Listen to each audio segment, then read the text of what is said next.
Hi, this is Tim Van Wert, the host of the AV Life, and you are watching and listening to us here. We're breaking a little bit from form tonight. I've got a bunch of guests. I have our crew. We're here not to talk shop. There's no AV talk tonight, although it's probably going to bound to happen. Let's just be real here. We are AV people. This is what happens, but we're going to do our best to stay away from it. And also there's no talk of COVID tonight. We are out. We're over it. I mean, this is how we're dealing with it for tonight.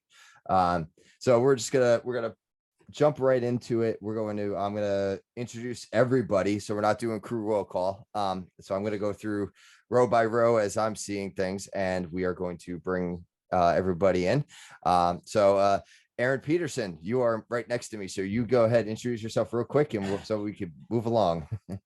Hello, I'm Aaron Peterson, solutions engineer with Mechdyne Corporation, and I'm great to be back.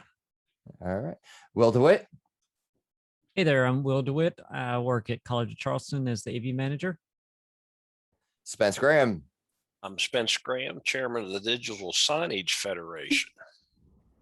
All right, Paige Stanberry. Hi, I'm Paige. I'm the marketing coordinator at Williams AV. Harry Mead. Hi, I'm Harry Mead. I'm from the government and I'm here to help. Well, that doesn't sound creepy at all. Not at all. Tom Milner. Hi, I'm Tom Milner from over here in the UK. I own and run Service and Support Limited, a global support services company. All right, Renee Benson. Howdy, I'm Renee, crew member, currently in sunny California, Northern California. Yeah, you've left your middle America and gone over to the West Coast. I'm not pleased with this. You've changed the balance I'm here. blinded from the beautiful sunlight. I love it. Murphy Daly. Hello, everyone. I am Murphy Daly, project manager and content creator extraordinaire. And last but certainly not, wait, hold on. Nancy Blanchard. Oh, what about me? Yeah, Nancy. No. But we lost somebody. We lost James. James. We lost James. He bugged out. Oh, all right. Did I miss something in the? It was in the chat. Yes. He said sorry very whoops. politely. Okay, messages after school. Okay. All right, sorry. Well, we had James King right before we started recording, so I totally missed that in the message. So Nancy, go ahead. Sorry. Hey, it's Nancy Blanchard, consultant liaison with Williams AV, on Twitter at Nancy Blanchard. All right. Well, this is everybody. So thank you everyone for joining up. We like I said, we just kind of wanted to switch things up a little bit tonight, just to make it not AV and as much not AV as we can, like I said, and not COVID. So we're just gonna hop right into. Oh, actually, I'm going to Murphy, but because we're not talking shop, we're calling it Murphy's moment for tonight. Yeah, well, so go ahead, Murphy. Talk about Murphy's moment. Let me tell you, and one of the major things that I've done as a content creator is I created a blog. Oh my goodness, 20 years ago, and it's called the Wonder Blog. So we could call it the Moment of Wonder. Moment of Wonder. Okay. Yeah, Moment of Wonder. So written by Murphy is also my handle on like everything. So you can written by Murphy and the Moment of Wonder, it shows up. So here's the Moment of Wonder. Not shop talk, right? But it applies. So you have to open yourself up to all of the things in the ecosystem. Might call it stakeholders, like open yourself up to all of the things that are in the world, so that these things from all sides, whether they are what you desperately want, that resource, that hot item that you really want to help you, and then there's also the things you really want to go away, and everything in between. But it takes an ecosystem to keep all this going and to keep everything moving. So opening up to being open to sources and help, and even seeing things that feel like they're blockages, they also become sources of inspiration too. I'm trying to step around not taking that shop talk, but you know, being open to all of the things that make up along the way our lives and our projects. So that's kind of that's what I was bringing today, what I was thinking about. And I actually was inspired by all the birds that are yelling in their bird yelling voices, which are tweet, tweet, tweet, right outside right now. And it's spring and they're happy. And there's all kinds of bird calls out there. I'm See, like, it's yeah. funny. It's funny you bring up the birds right at that they're tweeting like that right now, because they tend to do that at like 5:30 in the morning out by me. Yeah, that too. So they're on a whole nother clock for you if they're doing it right now. My 12-year-old daughter thinks that doves are jerks because they wake her up. Coo-hoo, coo-hoo. Oh, I agree. I agree. When they're right outside my bedroom window at the crack of dawn. Yes. Mm, mm. So I'm going to be very honest that when I was probably a bit too old when I finally realized that doves are essentially just white pigeons. Ah. Too old to actually say. I don't even remember exactly what age it was, but it was definitely older than I probably should have been to come to that realization. So what, prior to that time, you had thought that they were like special and to be honored or something? Special bird, just special white bird, not realizing that it was also just a white pigeon. Yeah. Mm. Well, yeah. I mean, well, yes, Snow White is one Will. place, Will, that yeah. But you know, when you talk about it, for those who are, you know, read the Bible and stuff like that, the dove is, you know, the one that brings peace and the Holy Spirit and you know, all that stuff. So was that The olive branch. in the olive branch, right? Exactly. So it's like, you know, you get this mentality if you're brought up Christian or something like that, that you know, the dove is special. But yeah, the dove is just a white pigeon. I agree, Aaron. It's like You just crushed a lot of people's souls. I think I did. I think I did. Yeah, I did. I think we've got an episode title. Crushing people's That's souls. a wrap. That's it. We're just No, gonna that's end our it right job there. title. That's- I was thinking dove is just a white pigeon, but yeah. Oh, And it, So in the UK, we call pigeons flying rats. oh, yeah. there you go. Yeah. So does that make a dove a white flying rat then? Yes, yes, it does. Okay. It's a poser. We have a It's a dove poser. season here in West Virginia. Yeah. So, And do you use small shot for that or very small, usually nines. I can't imagine a big like shotgun just blowing the thing into like smithereens. You know, That just- happens if they get too close. Little It's like Who puff. was it that It's called somebody puff. threw a fast if Randy- I somebody was threw a just about to- fastball and did that the other day? That was Randy Or not the Johnson, other day, yeah. but yeah. That oh my god, Randy Johnson was a phenomenal pitcher. But Oh yeah, yeah, I that was a think, you know, great. with that, That's a all great of all of his video. pitches, like the timing, and for those who have it, if you're an animal lover, I'm sorry, Yeah, but if you're a sports fan or just somebody who loves like a one in a Twist- bazillion twist- shot. right and like yeah, he threw Tom this is like morphing into a dog. 95 mile per hour fastball and square hit this bird that dove in. All you see is the poof of the Feathers. feathers. I've seen And then that. like if you look closely, you do actually see the bird like kind of crash behind the home plate. But yeah, that's all you saw. You just see the pitch release, poof of feathers, and there goes the bird. Yeah, it's great. So there was a similar incident with it was a new roller coaster that was being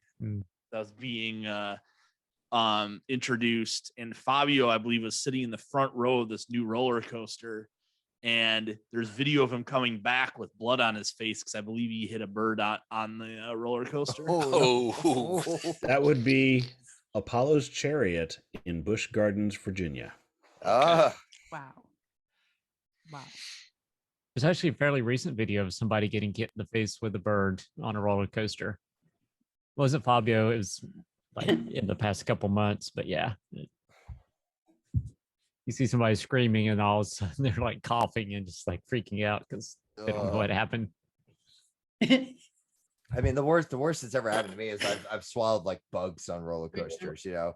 Actually, it happened to me in the car just the other day. I was, driving along and I had the windows open. I was singing along to the radio, and all of a sudden I took an inhale to like sing the next thing, and all of a sudden I felt that like you get that bug in the back of your throat, and it's just like I had a terrible. buddy of mine that had a brand new BMW. This has been years ago. And it was one of those sudden rainstorms, thunderstorms in the middle of July. You know, the roads are really hot because the sun's been beating on them. And all of a sudden, this sudden storm comes. It's over in 5 minutes. The sun's back out.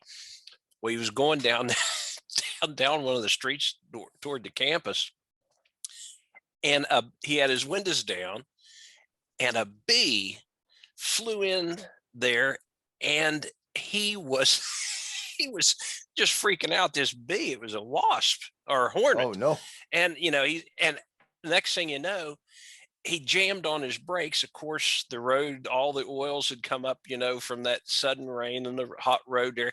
And the wheels, while the wheels stopped, the car didn't, because he was on a downhill thing. And he just barely bumped into the car, stopped at the stoplight just above the campus, and the airbags cut loose, right? And the airbag came back, mashed the hornet on his cheek. Oh my God. And it stung him.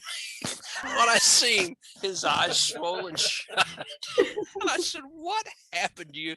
But to hear him tell that story, but you talk about of all the possibilities in life, the airbags deploy and mash a hornet into your cheek.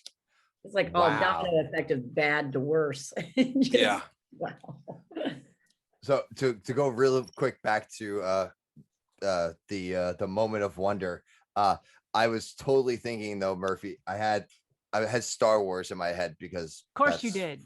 Of course I did. That's where it lives. Yeah, you went right from Jesus to Star Wars, right? Well, I have a friend of mine. Wow. Doves. Don't forget the doves. Wow. Yeah.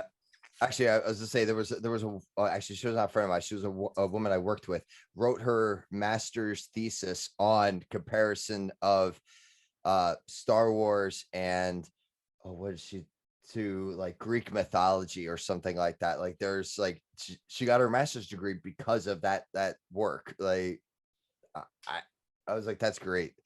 You just brought up Greek mythology. Yes, I did. Oh no. I couldn't tell you the research. I couldn't tell you how it worked and things like that. But there are many parallels from Star Wars to like so many other things that that are out there. But I was thinking the line from Rogue One, the Star Wars story, "I am one with the Force and the Force is with me." Like just making like keeping yourself in that and making sure it's like mentally you're there and are all around you and being part of the ecosystem, as you said. Yeah. Okay.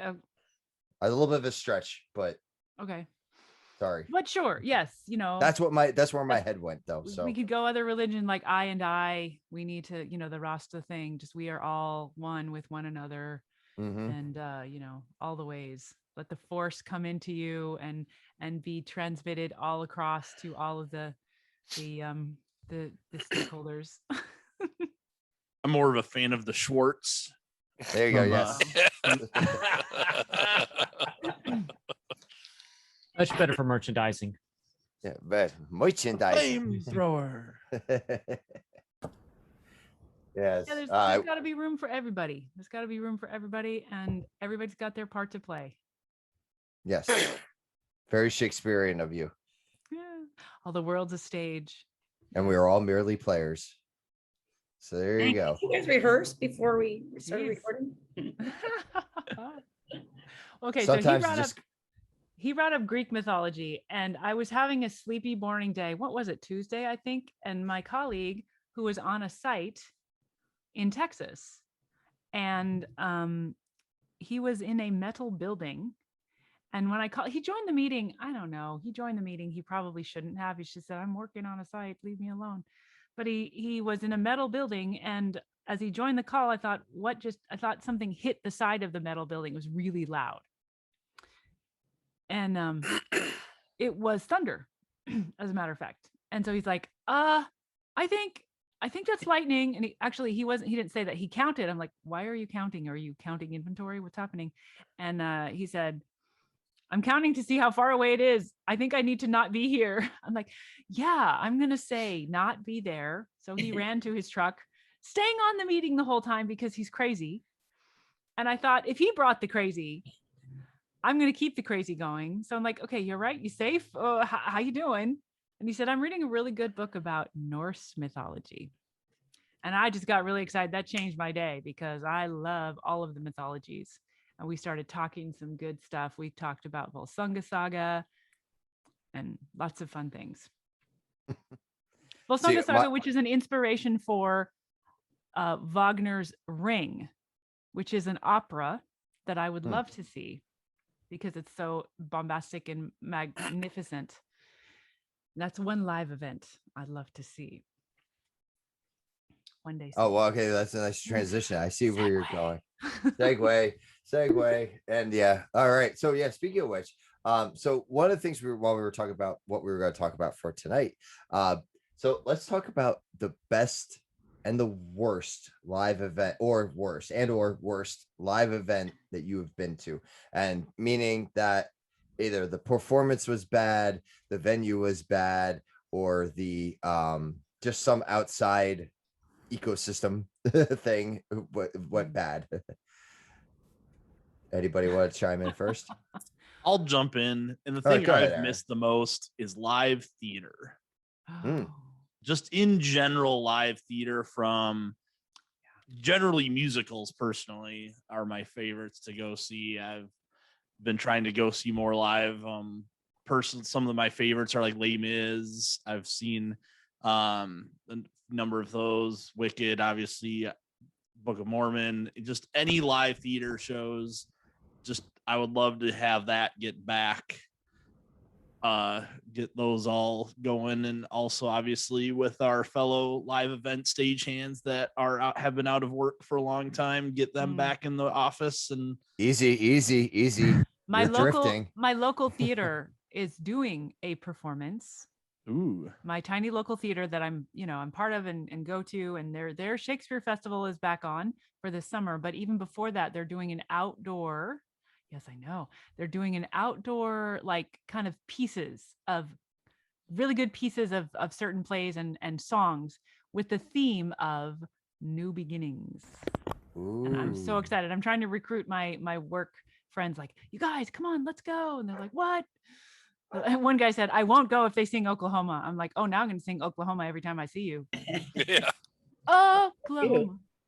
So in between when I graduated college and where I work now, one of the summers I was helping out at a local outdoor stage in the Twin Cities area, and the first thing they put on was a local Peter Pan performance, and so I got to kind of help work that show, and that was really fun.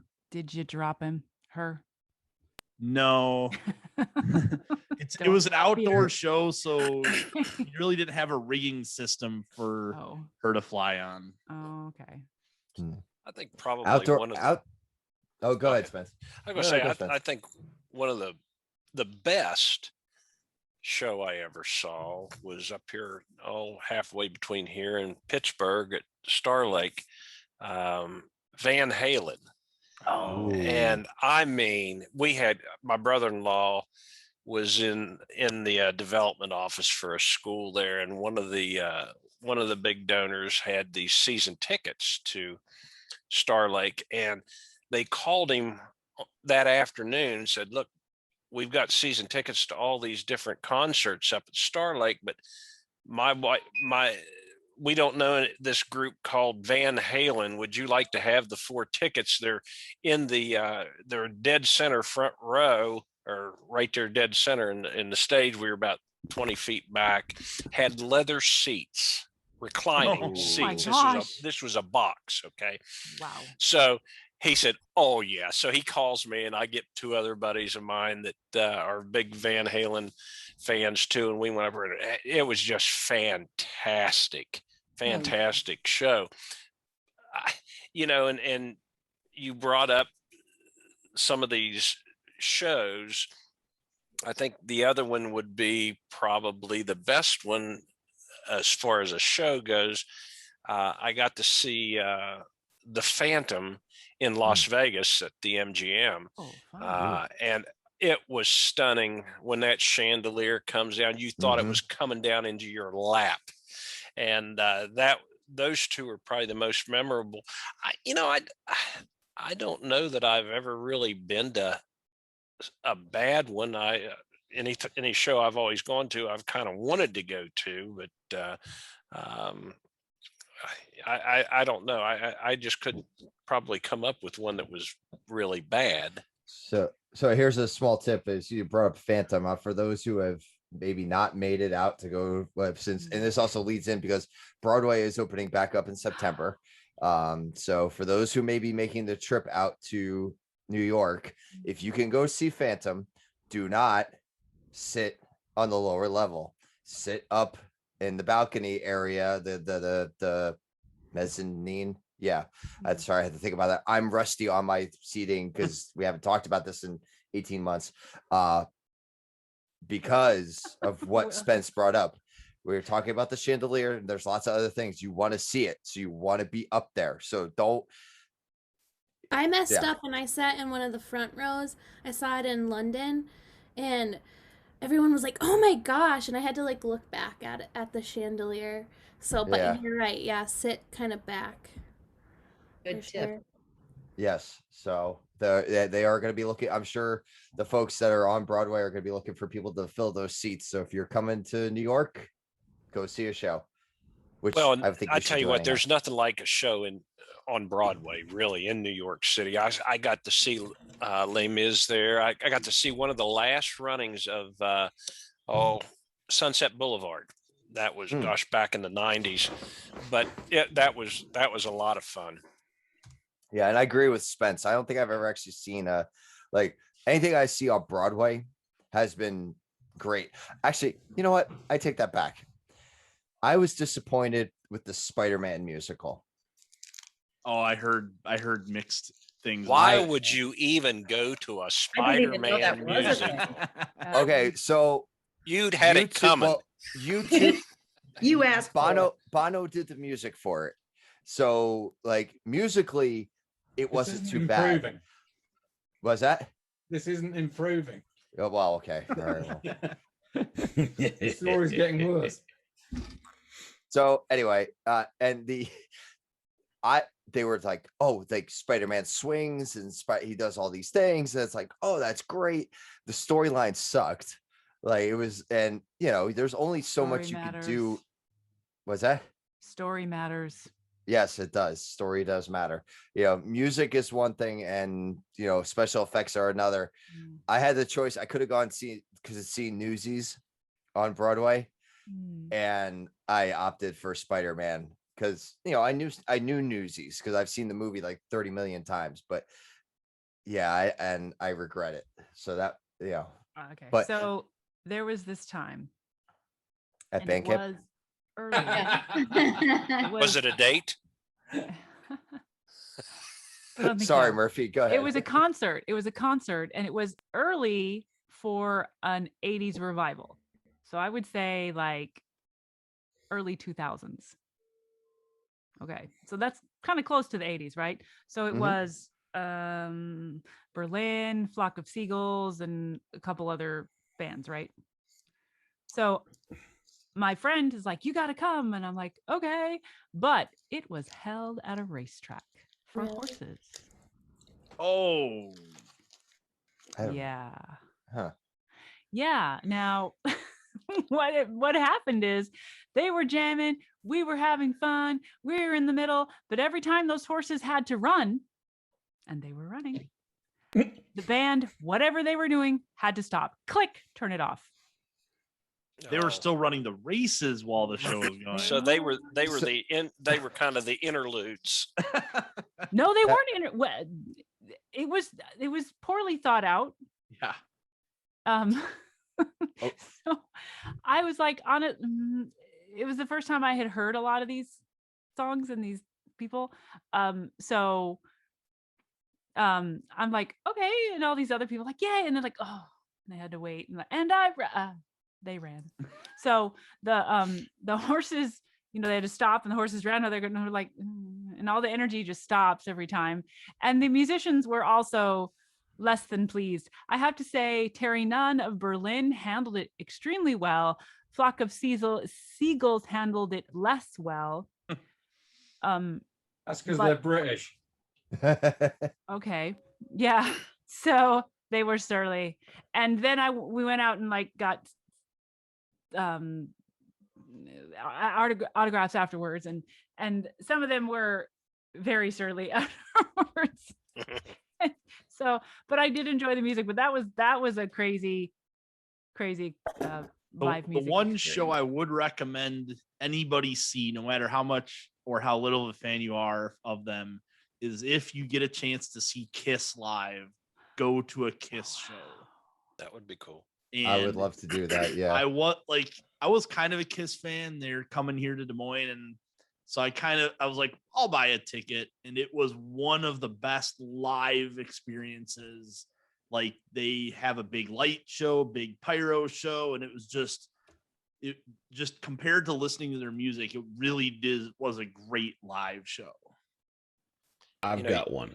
Okay, what is that, Harry? All right. Okay, go ahead, Harry. Well, first, standout, hands down, best concert that I've been to was Rush 40. Okay, the 40th anniversary of Rush, and I got to go, and it was awesome.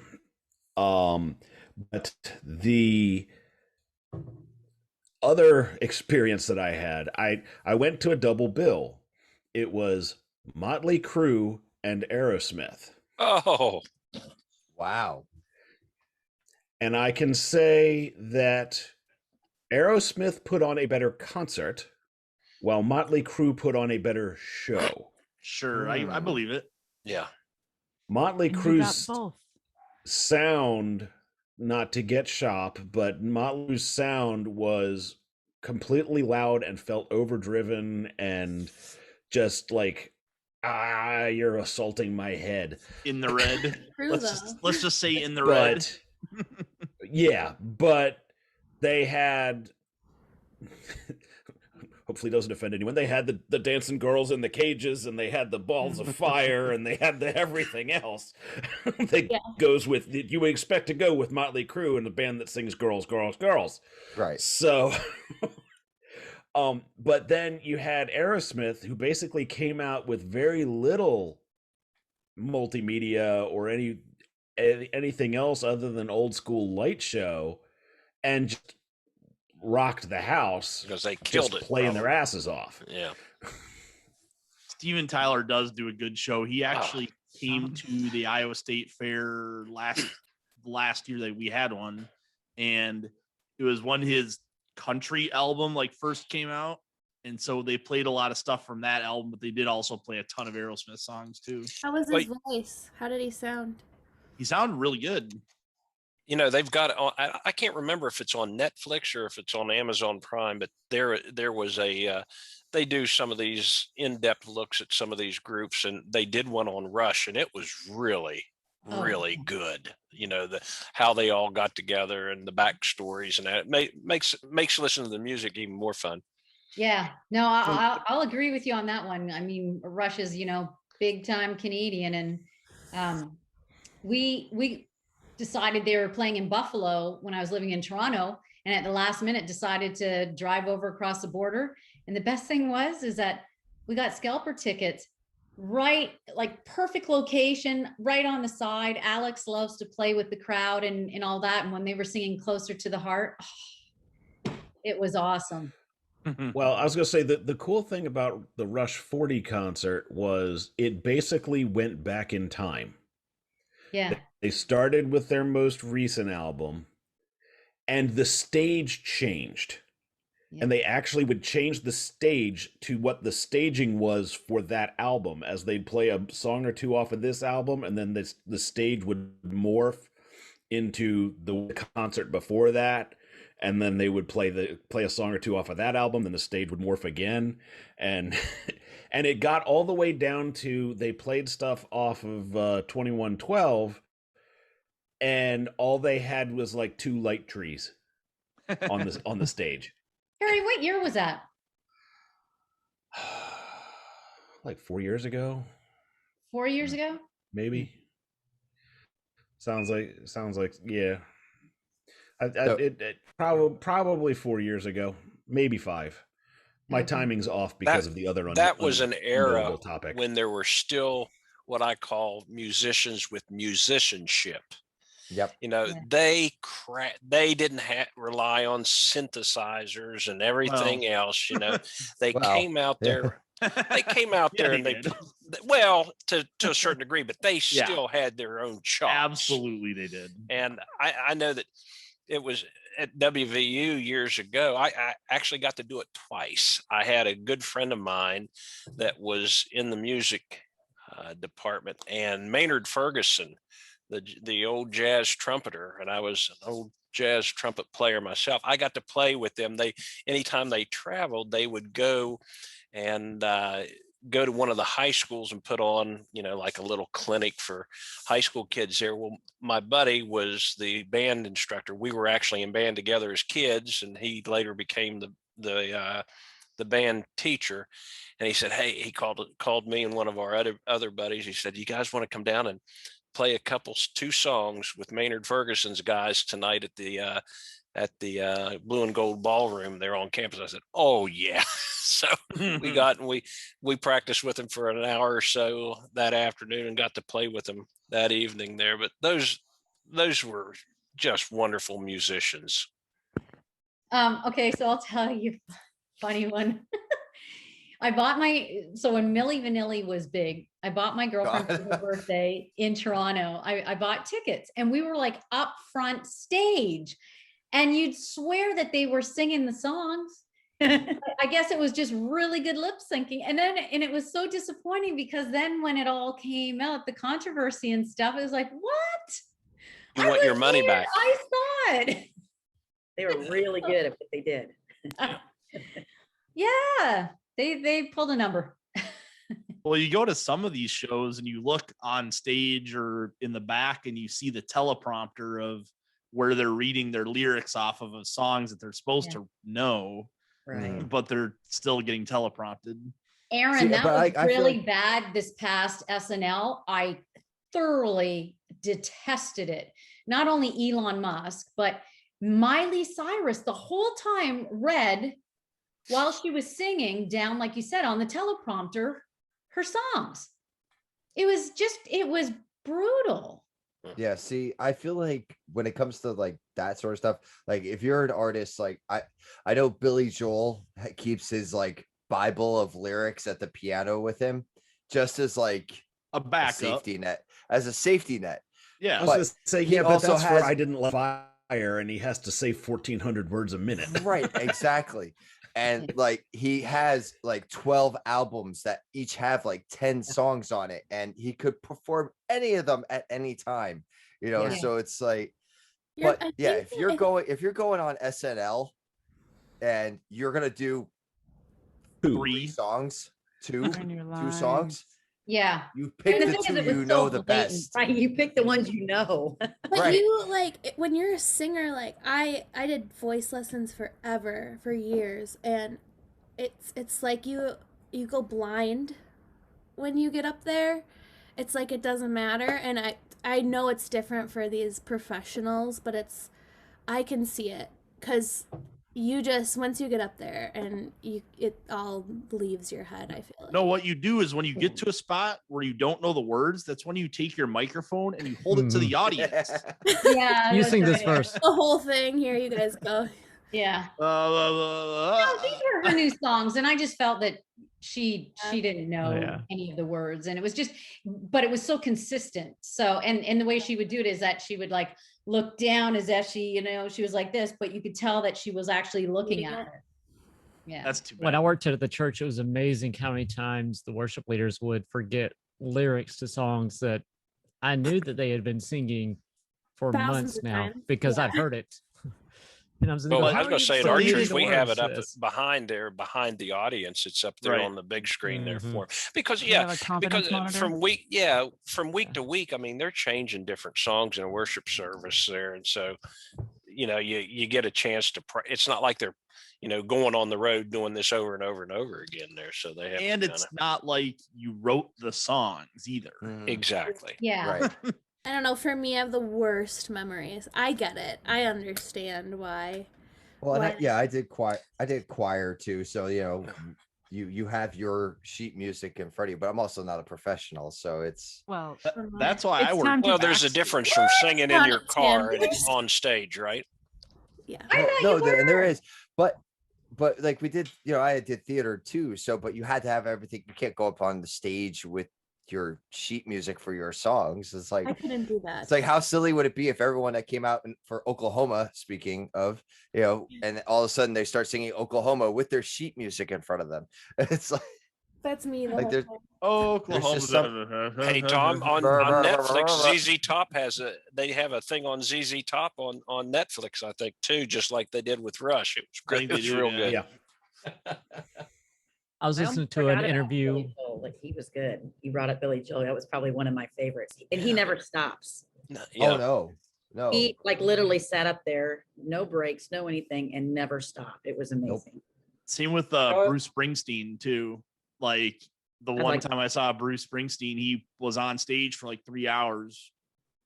I was about to mention Springsteen, not to go into shop talk, but I was listening to an interview with the guy that runs his soundboard, his audio engineer and stuff, and they're talking about he's got like 80 snapshots and saved scenes because Bruce could pull up any song basically from his catalog at any time. Wow. He'll play, like, people will bring signs with song names on it from his catalog, and he'll grab one and like from 20 years prior, and he'll like dink around on the band will just kind of fuddle around for like 5 minutes, and then they'll play the song as if they recorded it yesterday. It's That's just cool. amazing. I'd be the guy in the audience holding the sign up of somebody else's song. Oh, He could probably do it. Mhm. whoa. so I Like, actually, it's funny. I did something similar. They were a cover band, like an Irish cover band, and they were at Raglan Road in Disney Springs in Walt Disney World. A bunch of us went, and we did like this typical play Freebird. And Yeah. they actually played Freebird. It was like the best like version I've ever heard of Free, aside from the original, but like it had like because they had their Irish instruments and they were playing Freebird. Like it was just awesome. Free Irish bird. Have you know, out in Vegas, I always like to stay at Paris, Las Vegas when I'm out there. And there is a club right there on the main floor area there, but they feature the dueling pianos.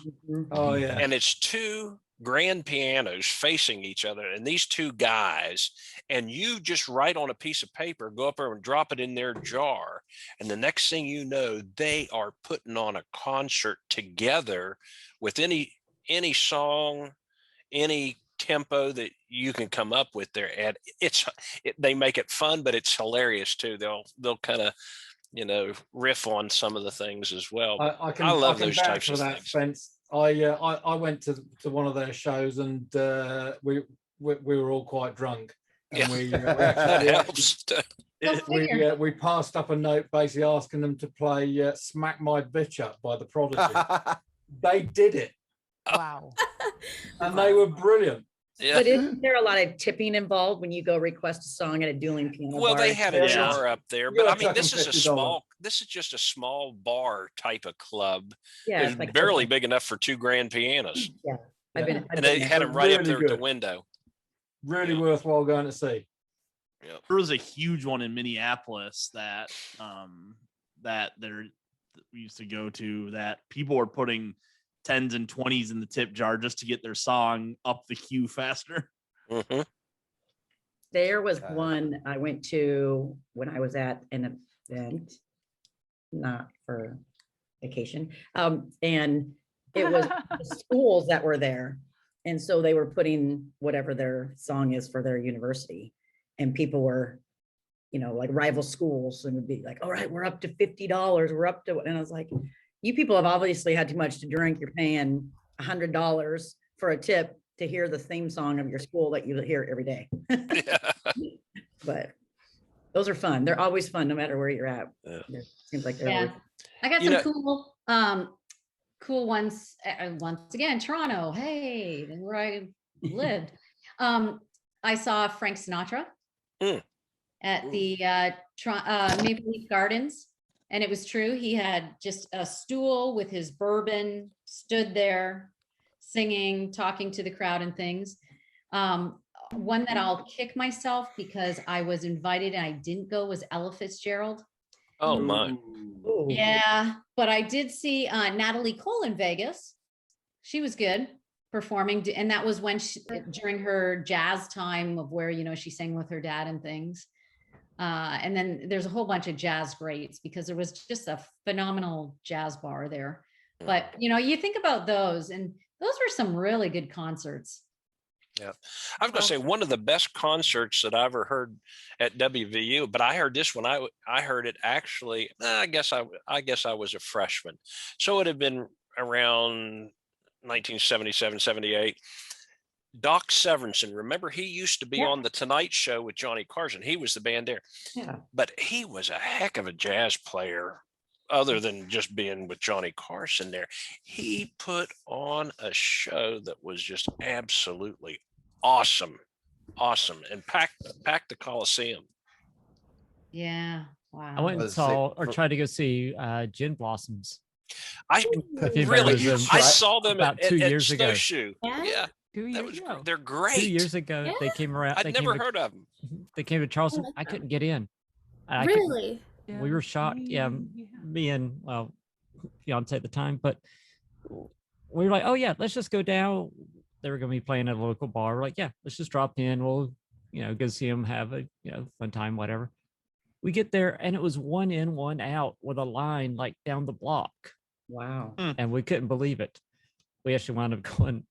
They were playing at a bar on a waterway, so we went to the restaurant across the little waterway there and just listened to them and enjoyed it. But it was From a just weird that a band that was that old still had that many people coming out. Oh I will say, yeah, I saw them 4 years ago, I guess. Mhm. There at Snowshoe, they did a great. It was outdoors. It was fun.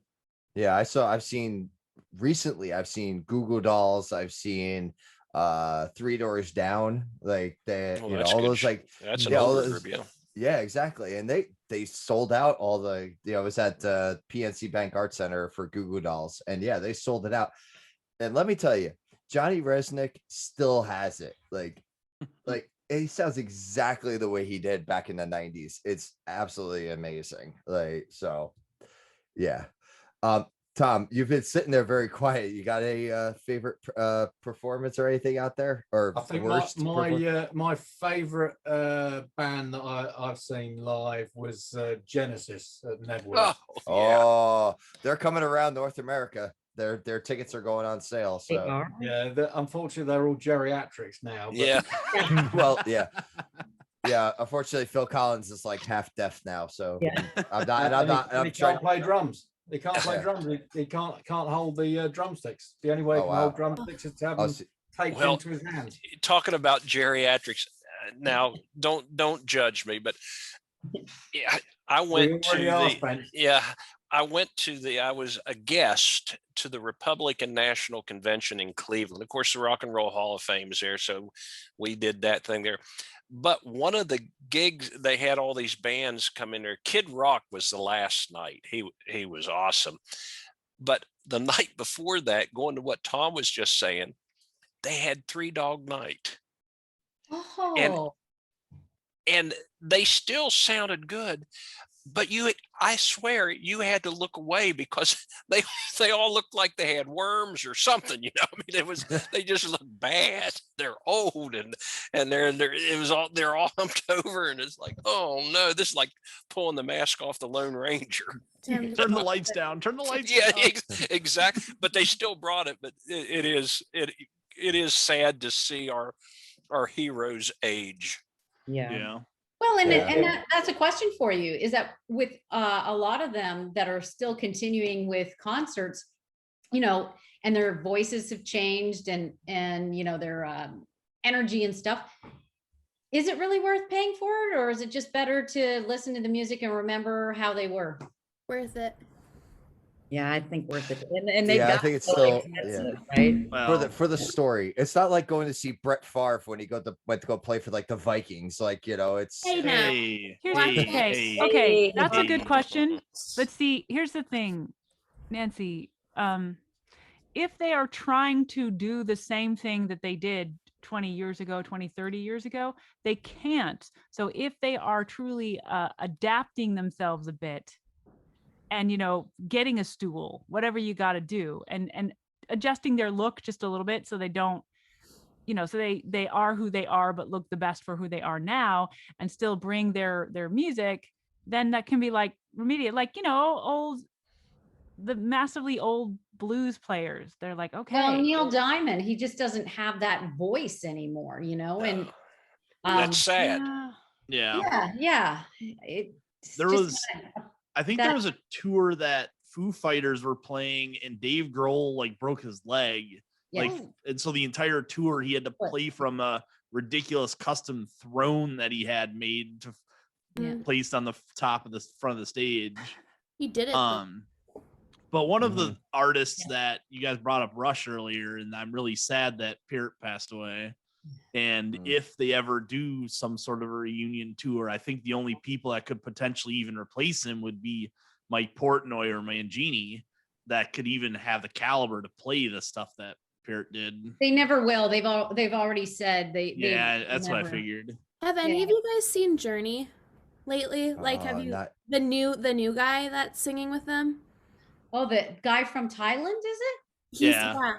It's what he's wild. Like, I haven't seen it. I haven't seen it live, but it's No, Like but that. I saw a video and wow. They like Yeah, found I him saw on the video. YouTube.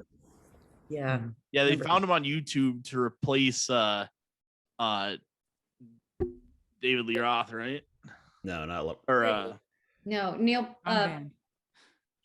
Harry, right? yeah, Steve. No, No. No. Steve We have to- Harry. we have to- Yeah, Steve Somebody Harry. IMDb or Google. It's Steve. Yeah, I was Harry. gonna say, we have to look this up. I like so- Queen, where they got a new front man, but he's completely different. Adam Adam They Lambert. convert. Adam Lambert. Yeah. Where Yeah. they like American Idol. like yeah, Oh, don't try to be But he a does- pale he does it imitation, very just do well, your though. thing. Yeah. Yeah. Like I don't want to see an 80-year-old man trying to stage dive. Steve Perry. Yeah, Steve Steve Perry. Perry. Steve Perry, okay. So they need Yeah, to but like have a just remember, stunt Keith band. Richards has got a half-life. Keith Richards will outlive us all. Oh my God. Yes. Tom. Oh my, yes, So- he will.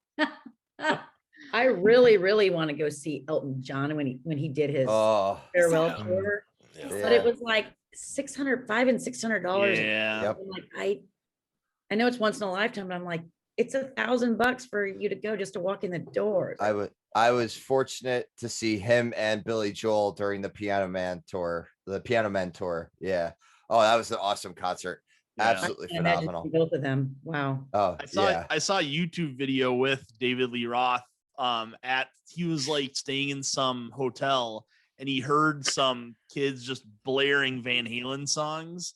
Like he could hear it like down the hall, and he walks over there and knocks on the door. Of course, he's like an older gentleman, and the like 20-year-olds that opened the door, obviously having a big party, thought it was just some old guy telling him to turn the music down, not realizing that it was David Lee Roth from Van Halen. Like he's like all into it. It's like, yeah, Van Halen, and they just didn't even realize who he was. Oh, But So- here's a question for the group. All right, you know what you're going to pay for one of these tickets. Do you want to hear their new stuff, or did you come to hear the stuff that you scream at the top of your lungs in the car as you're I driving? want the Mm. It's old gotta be stuff. Yes. No. 2/3 that- old stuff, 1/3 new stuff There you go. find Yeah. the last- is Right, the okay. max. The last At the max. concert I saw in San Jose, which was Rush's newer music. I don't want to hear Rush's new music. I want to hear the old music. And so I was disappointed by the concert. Well, I was just going to Wow. say, I had the same experience, Nancy, with Maynard Ferguson. I have every album, LP, that Ferguson ever did from the beginning, when he, even back to when he was with Stan Kenton's band. And all of a sudden, he went into this for about a year or two, where he came out with taking some of the classic operatic songs like Pagliacci and this sort of stuff, and trying to go into this fusion funk jazz. And it's like, no, stop that. That's not what we want to hear, you know. Yeah. It's weird how they do that sometimes. Yeah. I guess they have to experiment, but that's not what I'm paying for. Yeah, 100%. exactly. Thing Yeah. every night for how many years? It's like I'm sure that they want to experiment and Well, they So- probably get tired of playing the same song Yeah, on the every road, night. you know, night after night. So Paige has Yeah. a story to tell you guys about a concert experience.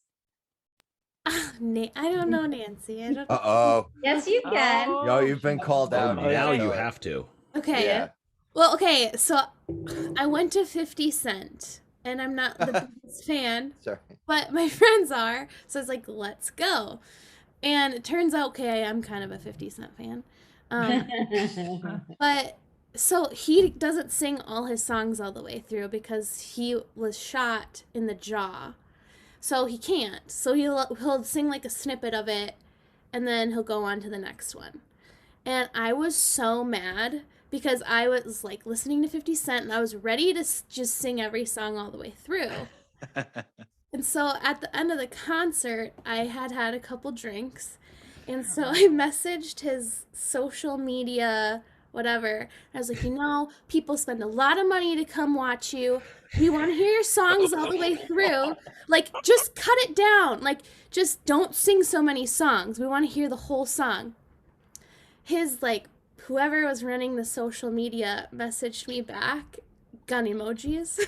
Like, that's all they messaged me. Ooh. Gun emojis. Like, that is so 50 Cent. And I'm here for it. Wow. Yeah. He was shot like what, 9 times? Yeah, like an aggressive amount. And I Yeah. don't know An how he aggressive, survived. more than one is aggressive. Yeah. One is bad.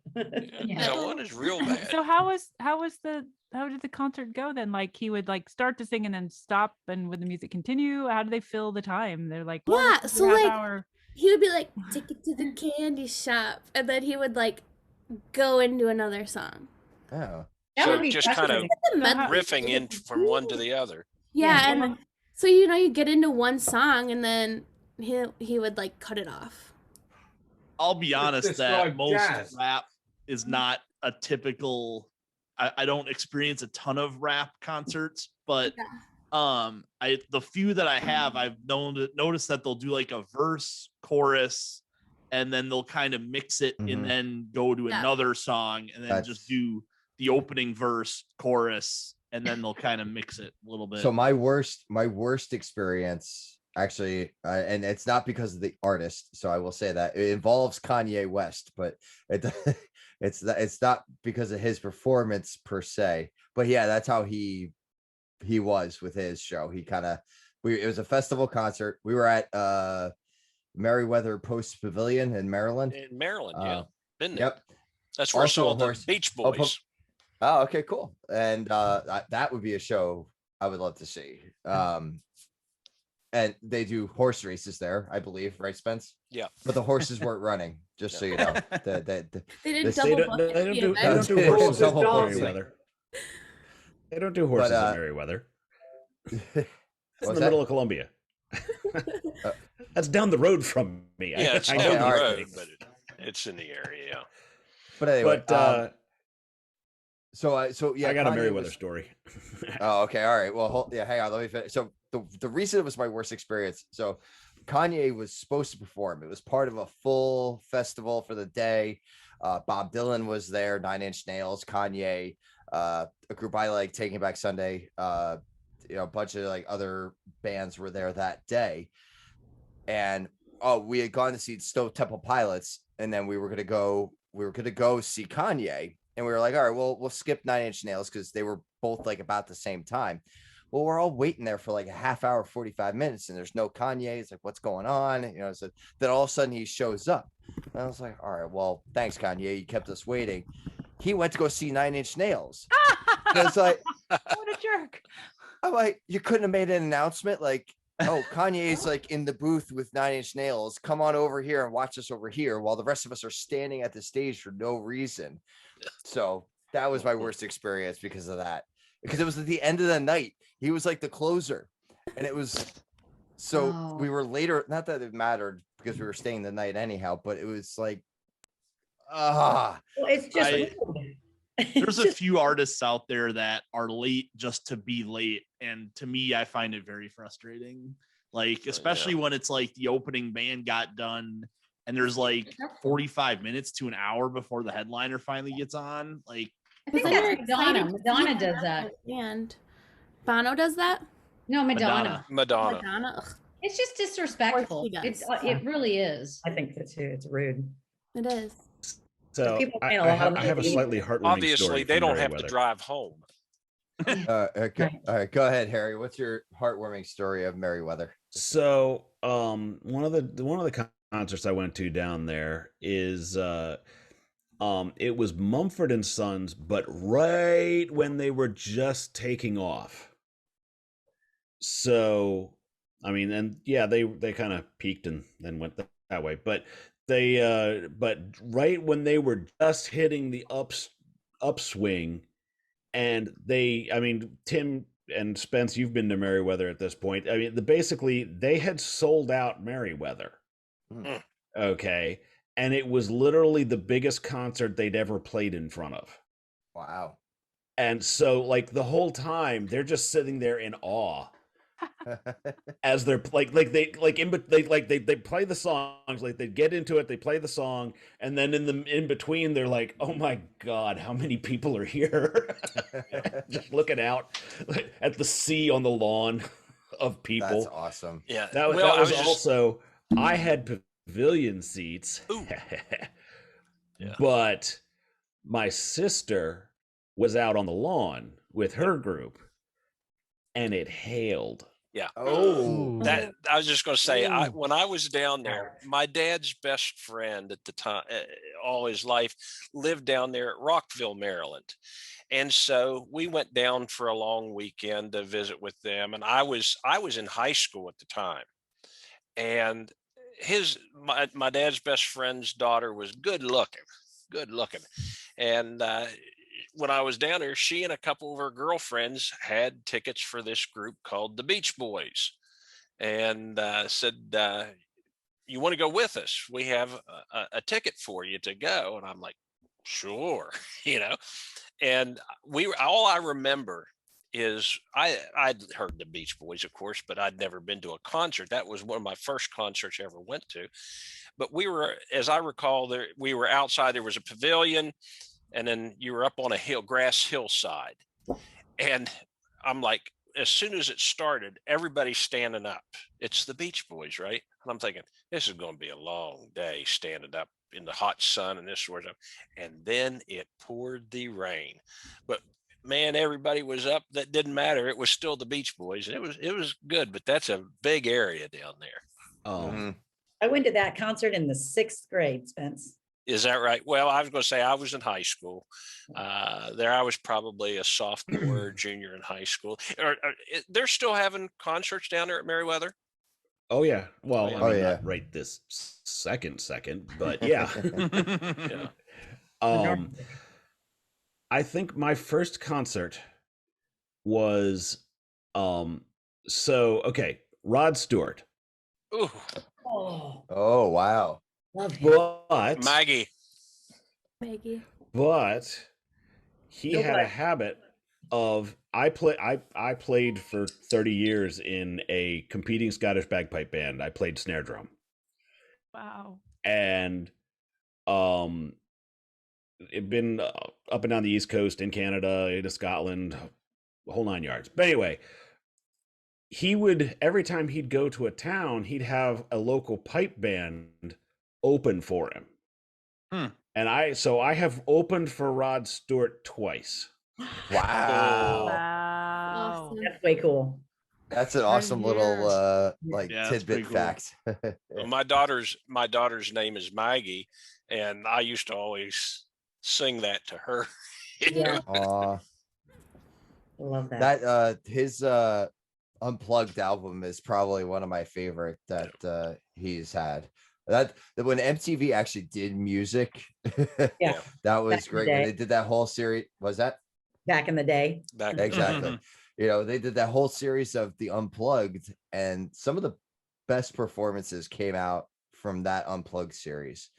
So I wish they would go back and do that again with a lot of these artists. Well, and remember, one of the bands that I just thought there were so many good ones, but a band like Chicago. Okay, you talk about musicians. I mean, every guy had their own instrument, and they were a one-man band on that instrument alone, but yet they just cranked out album after album, and none of them were really bad. And I really appreciate that true musicianship of those older types of bands sometimes. Okay. So like I've got a child. She's 12 now, right? And she's experiencing fresh music, real music. And so about a year and a half, 2 years ago, she was really into top 40. I'm like, fantastic, listen to top 40. But it was kind of hard for us because it is a desert of musicianship on the radio. And so we're like, okay, and we're trying to explain why we have to kind of groan about it. She's like defending it because it's really good and I like Cardi B, and she wanted to, enjoy it. And I'm like, you know what, she needs to be able to enjoy this, all right? But she did eventually, and it was around that time that she herself started playing the violin, and she's been doing it ever since. But now she's like not so interested in this anymore because it's just not that good. So she's getting into what she calls meme music because she spends all her time on YouTube. And so she is picking up these oldster stuff, which we always have around, the quality musician-y music. And so she's like, oh, there's this one song, and she'll like say a phrase or hum a little bit. I'm like, oh yeah. So she's into Hall & Oates. Oh yeah. And Hey, girl. right. And she's into and every once in a while I'll be like, hey, is this a meme song? And I'll play her something. She's like, oh yeah, that one. And so I will hit her with these songs. So it's become the radio. It's become the music program director, whatever they stick behind memes. Well, And that's they what, pick yeah, good ones. Thank God. yeah, it's the same thing with my son. And actually what's funny with him is now my wife was in the car with him the other day, and Imagine Dragons Believer came on, and unbeknownst to us, he then started singing to the song in the back, and it's like, where did you hear this? Oh, it was on my videos, because he does the same thing. He watches YouTube, and on one of his, I don't know, Sonic or Minecraft videos, somebody used Imagine Dragons Believer as the background music or whatever they used for that, and he knows the song. So little 6-year-old son of mine is singing along to Imagine Dragons, and like my wife and I looked at each other. It's like, okay, we've done a good job so far. Yeah. It will come through despite all of the business squishing this, like forcing this dredgy stuff at us. Quality will bubble up. Well, I yeah, have to I was gonna believe say, that. you talk about kids. I'll bet all of our kids were tortured with our music at one time, but I can remember when Maggie was little, she was in, think she was probably in K4, so 4 years old there. But at that time, I've always been a big time Creedence Clearwater Revival guy there. And remember Doot Doot Doo looking out my back door and that sort of. Good Well, one, she'd good always, one. as soon as I'd pick her up from school, I was on pickup duty. She'd always say, "Put Doot Doot Doo in, Dad." She wanted to sing Funny. Doot Doot Doo. Cute. Well, yeah, and that I was to say that's funny that we all get influenced in a certain way when it comes to like the music that we listen to. We all hope that like our influences pass along to our, if you have kids or if you don't, or like nieces, nephews, whoever's younger in your life that like looks up to you, or if you're shorter, looks down on you. Sorry, short people of AV.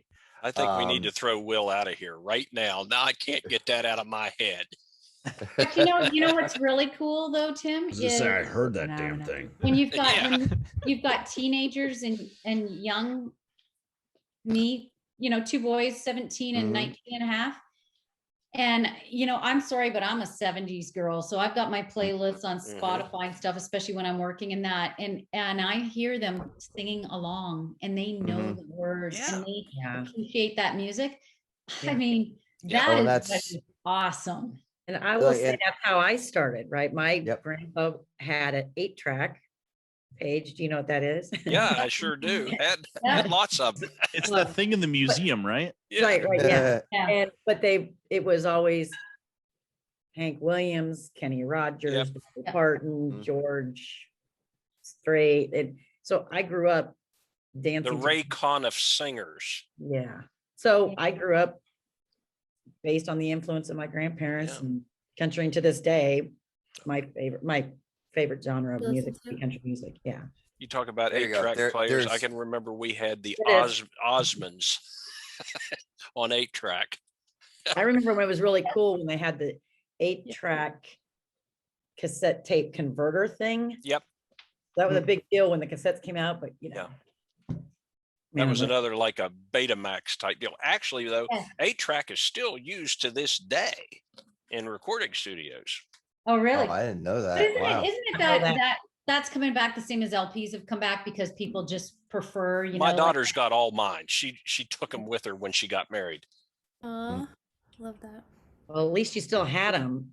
I Yeah. would die to have all my mom's old Me Elvis too. albums. My mom and threw all them that out. I had. I gotta go. Yeah, Oh. I gotta raid my parents' house for. I think my dad still has a bunch of his there, and that You need- because I grew up on that stuff. Yeah. Like my dad is gonna be 80 years old in December, Mhm. so he was like Frankie Valli. He was yeah. the Everly Brothers. Yeah. It's like that. Those are the folks he listened to, and that's the stuff I grew up on.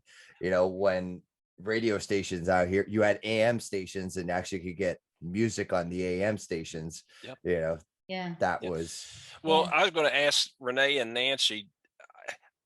I don't know if you all had them, but I can remember my first exposure to LPs Was 78? was a console. Oh. It was a piece of furniture, It Yep. was and huge. you had a turntable, and you could load a half a dozen LPs on there, and it would. Uh-huh. When one finished, it would drop another one down, and it would Yep. play it.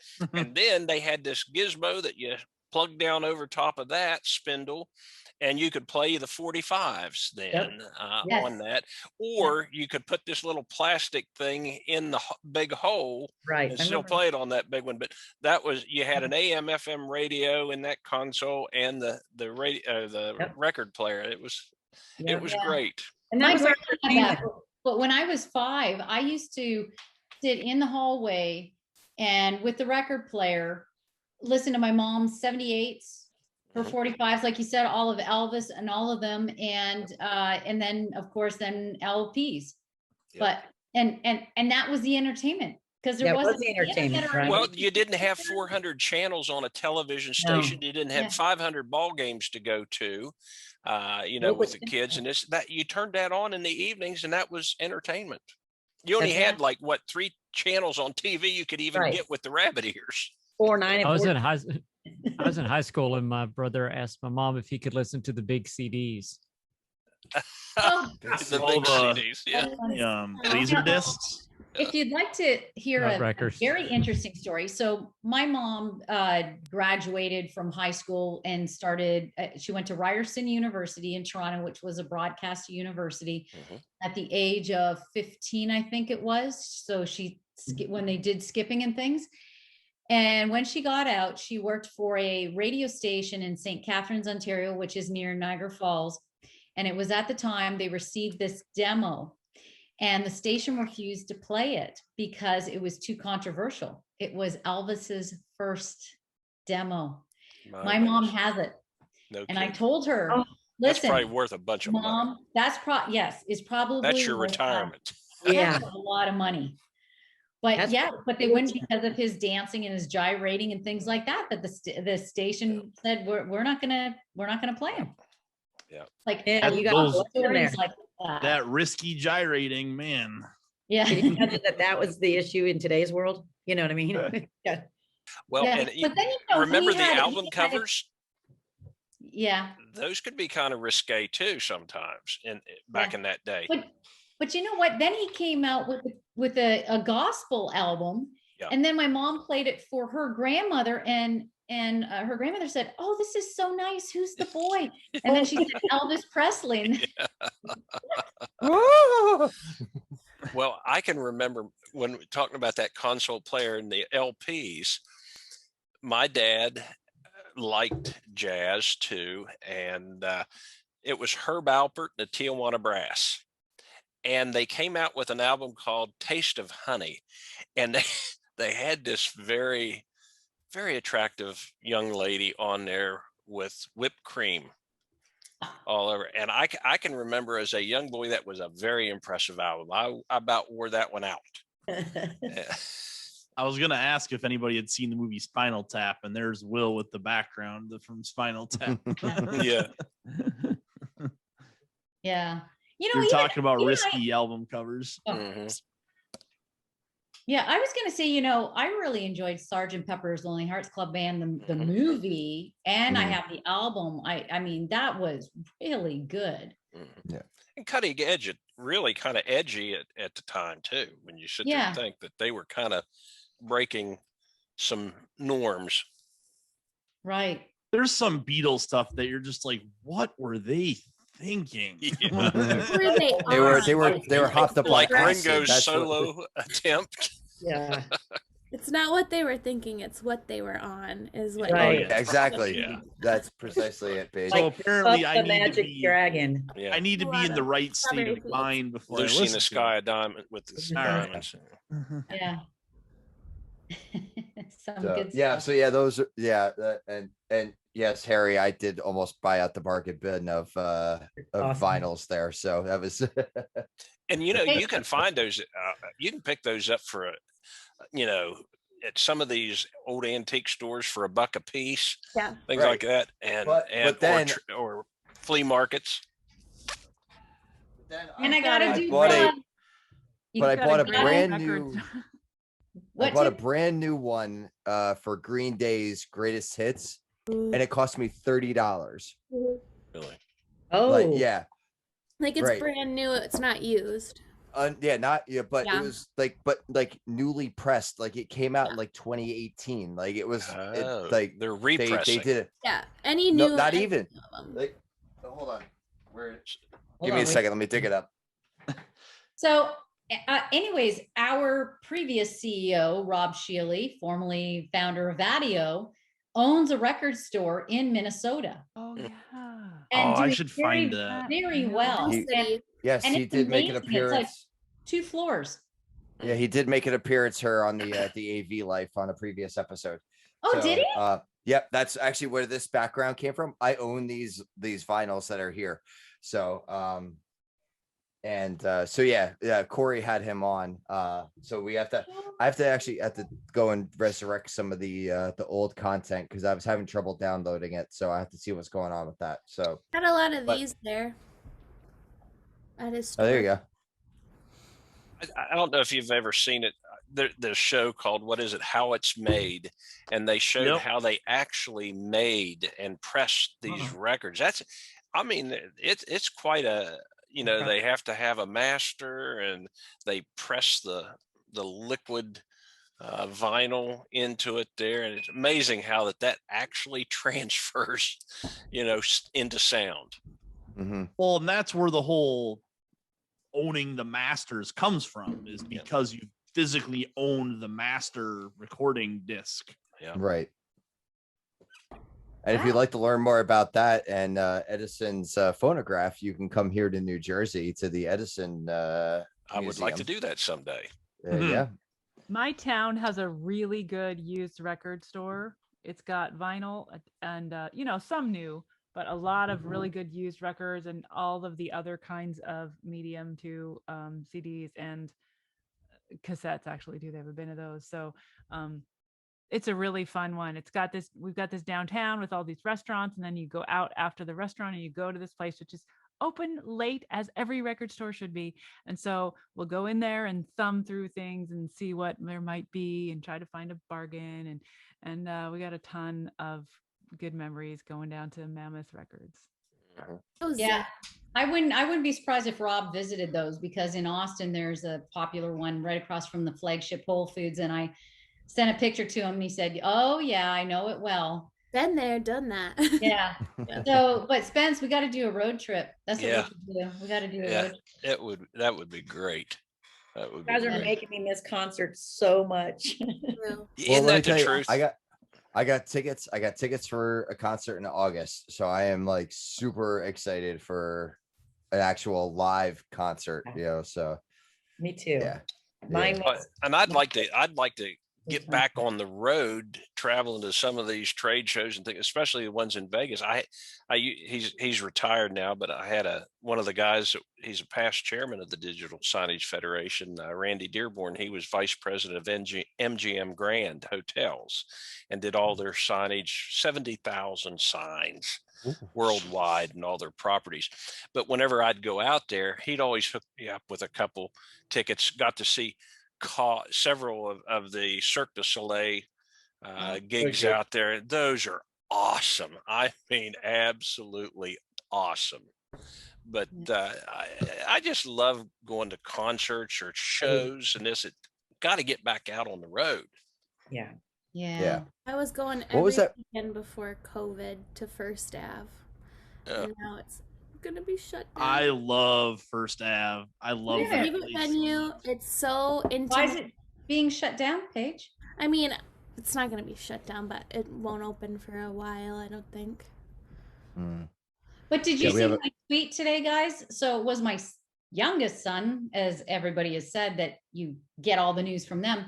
And he's like, "Hey mom, there was just this notice an hour ago from CDC from the White House that if you're vaccinated, you don't have to wear a mask." It's like, what? I said, "Are you sure? Check it." Nancy, we can't talk about COVID. can't talk Yeah, I know about you're talking about COVID. The C word. But I'm talking about the events. I'm sorry. The events. It'd be All really right. Well, I'll allow it only because next month is the return. The theme for higheredav.com is the return of trade shows. So I will allow it as a segue into next So what I'm month's saying topic. is that now, you know, if they're allowing that, then it means that there might be more events, and you don't have to be. yeah. Yes. So if you I choose mean- if you choose to get vaccinated, please go do so. Most states have availability at this point. If you're choosing not to, that's fine. Make sure you get tested, please. And that seems to say, be, yeah, that seems- go ahead. Eric. I've just been I donate blood on the regular, and Red Cross is testing for antibodies every time you do. Yes, So- yes, they are. Oh, So But I'll find out in another week if I've still got them. yeah, yeah. yeah. I But you do. know what? It's just that now, like what we've said is, I'm seeing in my area more concerts, more local bands are actually getting out and performing. Yeah. And so now I'm seeing it as like, oh, well, now I can comfortably go, you know, I get my second shot next week. But maybe now you can start getting out socially Mm. and Mhm. seeing things instead of seeing your house. Well, 20 rock and About a roll month ago, I style went is to not a even to wait local for comedy permission. club for the first time. Oh, did you? Aaron, are love you comedy in club. Minnesota or are you in Iowa? I'm in Des Moines. I'm coming up this weekend to Minneapolis to see family because all my family lives up there, so I'm up there a lot. That's what I figured. You guys need to get together for a drink then. Yeah. Well, so you went to a comedy club in Des Moines? Yeah, And called the Funny Bone. yeah, I miss comedy. Jeff Dye And was there- the I feel comedian. like- He was awesome. Jeff Dye. I was gonna say I've been watching I'm- a lot of Oh, go ahead. Steve Hofstetter lately. So if you don't follow him on Facebook or YouTube or anything like that, he is absolutely hysterical. He's the guy that like rips into hecklers. So don't heckle one of love his that. shows.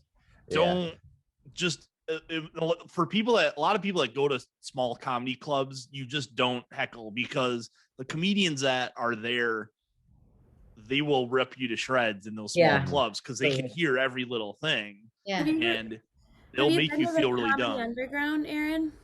What? Have you been to the Comedy Underground? I've not. No. Next time you're in Minneapolis, if they have shows, you should go. It's like All right.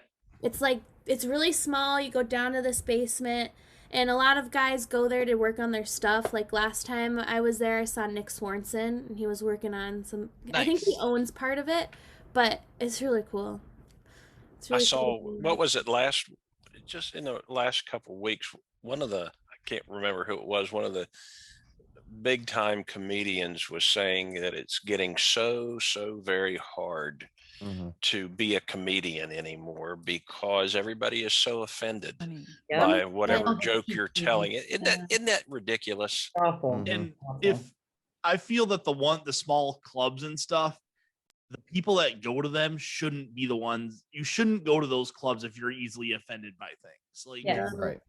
that's You just know- my opinion. So the bouncers need to get new instructions. When people get up and say, "Ew," like, "Oh, Normally Yeah, they you're do. out. Normally Normally, they do. If small you top it clubs they off- do. I agree. Yeah, they're like you're out, and that's how it should be. Like Oh, if you yeah. don't want to laugh, don't come here. Like Yeah. Yeah. this is for people who want to laugh. Yeah, they're there to Right. make fun of people in the world, and Yeah, things. like if you We're want to here. make fun of me, do it. Go Yeah, for but- it. Like that's Yeah. why I'm You here.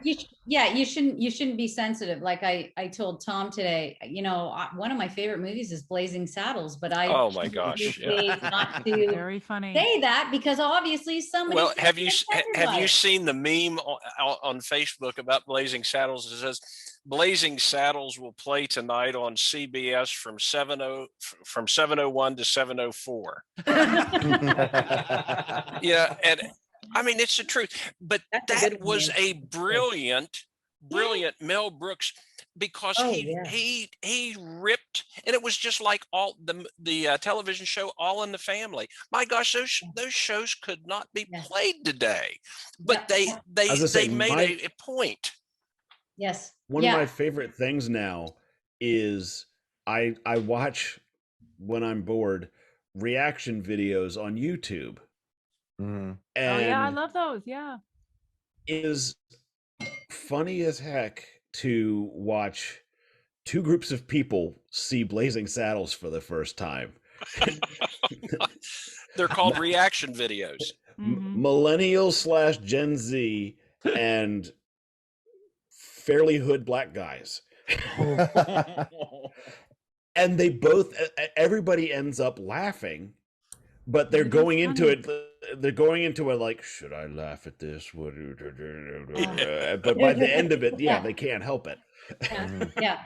The Yeah. sheriff is near. Yeah. Yeah. No, but it's true. There's too much walking on eggshells these days. Yep. I'm It over it, definitely is. man. I'm over it. It's like I am too. Yeah. Like even my boys, we watched on Mother's Day because it's one of our absolute favorite is Hairspray. Ah. And the With lines John in there, Travolta. let me tell you, I wish every day were Yeah, day. It's like, honey, in our house it is. it I is. Yeah. always laugh at that. hmm that's what we need right now the most is laughing. Some And fun. you can't laugh at anything, and I'm over it. I'm just Well, and the irony is, if you do laugh at it, you're a bad person. Yeah. Right, apparently. I mean, I it's, guess I'm a come bad on. person. Sorry. Yeah, I know. I don't accept Hey. it. I don't accept it. That's the thing about bullies, because there's all these people who want to come and say, "Ooh, you can't. Ooh, that's wrong, and shame Yeah. on you." And all these people coming up and bullying me. Yeah. I don't accept it. Like, well, Yeah. I'm gonna go have my life, and I'm gonna be good to people, and I'm gonna be respectful, and I'm gonna have fun. I'm gonna laugh and I resigned myself to the fact that I'm going to be the bad person. I've Right. resigned myself a few years ago to that, so I'm good now. I don't care anymore. Oh, what was funny? You're accepting. I got these new boots. Let me show you. They're sitting right next to me. These Since we're talking about fantabulous- musicals, are they kinky? There you go. Now we're Wow, talking. those I are like Kinky them. boots. Yeah, these Oh, are come some on. You need the Ooh. knee-high red ones, you know? It's like, Hey, these are enough. Okay, so I was really happy with these. It took some time. My coworker who was from Texas was giving me a little bit of grief. He goes, "How do you not have cowboy boots?" I said, "You've got a good point." So I got them, and I was tromping around in them at work. My coworker from Texas, and so here I am tromping around. I go, "Yeah, I got my boots. Hey, everybody, look at my boots!" And people are saying, "These are fabulous boots." And my overly nerdish colleague who's got nerd mind, he decided he had to give me crap about it. And I'm like, he goes, "Oh, those are like dead cows. How can you possibly?" Oh my I'm gosh. like, really? Okay, you just want to engage in conversation just to have Yep. conversation, right? I'm like, whatever, dude. Exactly. And he goes, argue. "You're," and so he's Yeah. messing with me, and he goes, "You're a murderer." He's kidding. He's not. He doesn't care, right? But he's kidding. Just give me a hard time. I said, "Alas, I am a murderer." Yeah. Tastes like You know, chicken. Alas. Yeah. Well, right, but like you're saying, Tasty, Harry, tasty like, murder. sure, okay, I'm evil. Yes. Okay, alas, I am a murderer. I am wearing dead animals as on my feet. Mhm. Okay. I don't know well, what they let's do to move those on. cows, but man, it's delicious. Yeah, no, yes. Like, And you know yeah. what? We're being very economical about it too, because we are using the whole cow. That's We right. grind up the meat. We use the That's skin for different. boots. You I know, we're swear not this is the wasting cow's anything. intestine here, the pink bit. Exactly. Hey, vegetarians, my food eats your food. I'm a Exactly. vegetarian. Thank I you know, I for was just feeding gonna my say food. Paige is now a vegetarian. Not for so- those reasons. Hey, I'm not, like, Hey Harry, you know what I've always said is I said I didn't claw my way up to the top of the food chain to eat the bushes. That is my one food thing food. interesting about being out here in California. It's a little different to order off a menu at restaurants here than it is in the Midwest. I'm sure. Why? Where are you eating, Renee? Where was I eating? Where Here? are you Tell us. eating? Tell us. Well, I mean, like the different kinds of fish. Like in the Midwest, there's like maybe. I was going to say, she's in San Francisco. She's in the belly Yeah. of the beast. Yeah. Well, even- northern, but yeah. It is. I was expecting her to say like vegan everything, but Well, that too. fish is It's- that's what's up. really? Tofu. Well, there's all different kinds of, like, I don't know if I like that fish. I never heard of that fish before. What kind of? Oh, Renee, gotcha. Renee, have Yeah. you had a California burrito? Nope, I don't know what that is. Is that Okay, just well- a tortilla? Or a fish taco. Well, it's mostly amazing in its enormity, like this big. Oh. Oh my gosh. And it is very delicious. So if you have a chance, ask some of your coworkers. But that fish someone challenged you to feel get- pain, apparently. Okay, so bite them quickly. Yeah, exactly. Yes. I'll eat them raw or cooked. I It think the doesn't cows matter. feel it too, but Yeah. they're dead by the time we get them. Hey, I swear to goodness, if I'm lying, I'm dying. My first job, because I grew up on a farm with my aunt and uncle, they also owned a slaughterhouse. And so I've if people knew what it took to get to that good food, it might wake them up. Yeah, I know. I some know, people- but I love my game meat. Absolutely. Oh yeah, me too. I was gonna say the best thing that somebody got me onto was bison. That's Yeah. yeah. Well, Yeah. bison, buffalo, yeah, same. Yeah, I was gonna say Yeah. buffalo, but bison, yeah. Yeah. It's there's like I don't Harry looks confused. No, I heard something. Oh. The cat. Ghost of a bison. What? You used to, I like, thought it that- might be, but it sounded like too much for the cat. So I was like, what the Oh, hell's okay. going on? You're bad out. So Tim, do you But, remember when we did or were you on it yet when we did the Impossible Burger Yeah, episode? let's not talk. 3? Let's not talk about that. Wait, That I was want to hear. I want to hear. Oh, so all right. So- So we went through a whole. Oh, go ahead, Renee. No, go ahead. So we did a series because it wasn't even just one episode. It was a series of episodes regarding the Impossible Burger. It was supposed to be this meat replacement substance, which is all I'm gonna say that it is. You didn't like Um, it? No, I did not. Well, first of all, there's I like had che- versions. Remember? well, Remember yeah, you I had said I had version 1. And I had because version 2. Hula Hands had it at the time. It was like Yeah. the only place that had it around me, other than one of those like fancy schmancy burger joints, and I don't go there because I don't want to pay $10 for a burger. Yeah. So But I then recorded they were like, myself "Oh, trying it." we made it better." It's like, "How'd you Yeah. make it better?" "Oh, we make it bleed, but not bleed." So, and that's the Yeah. one Renee had. Did you know what they did to make those burgers? It's beet juice and like weird no. enzymes and. No, when did you try it It was last? like Sawdust. 3 years ago, maybe. or Okay, or 3 years it's ago, different yeah. now. They have done so much science to make it have the iron taste that's an actual meat. Yeah. There's I'm more sorry, junk I'm sorry, in the burger Paige. now. This isn't making it any better for me. Okay, well, if Because you don't you know eat what? meat- if you quit eating meat, it'll taste amazing, is what I'm trying to say. I want to know. Not a and chance. No, Vince, say it. no Vince, offense say at it. all, but I I want to didn't know why call my way vegetarians to keep the wanting top of the things that food look like chain meat. to eat the bushes. I Sorry, want meat. I want Harry, repeat that part. I didn't catch it. No offense to anyone involved, but I am just curious why vegetarians keep wanting everything to look like meat. I Yeah, don't. Me too. Exactly. Me too. Good for you. I'm so. Be true. Yeah. And guys, like, I'm not grossed out by it. Like, I love meat, but it was just a decision that I made. But Yeah. I don't know, yeah. like, I don't know why people get so offended, but I don't know. No, I to like tell you meat. why people get offended is because, just like everything else these days, if you eat meat, you're a bad person. You're not a bad person. I ate meat Some people- forever. Yeah. You're not a bad person. Like, I I hope might not. need to go. We I might like need to go it find meat. a steak. I was just Yeah. gonna say, Okay. I used to, when they'd ask you how you wanted your steak, I'd always say just knock it off its feet and serve it Walk up. it Ruin. through a 70-degree room. Yeah, I was just gonna say I like that, liked it red, but Good doing. I try not to do that too much anymore. But oh, that was there. And how about, have you ever been driving down in a car and going past, a restaurant or something like this? All of a sudden you get a whiff of the steaks coming Oh. out. And it's So- like So there's a pulling over.